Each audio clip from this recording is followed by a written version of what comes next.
Kalbim, katlanma bu dünyaya. Anılar biriktikçe sisleniyor aşklarda. Yitiriliyor serüven duygusu. Ki o zaman şeytanımı koluma takıp gitmeliyim. Yeni bir cehennem kurmalıyım kendime. Hep kendini yeniliyorken sesler, kokular, gittikçe birbirine benziyorken dünle bugün, ölümsüz olmak kadar ürkünç bir şey.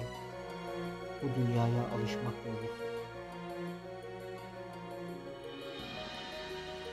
Sonsuza kadar, sonsuzluğa asılı kalmak.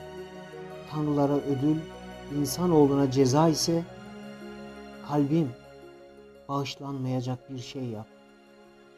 Katlanma kendine ve bu dünyaya.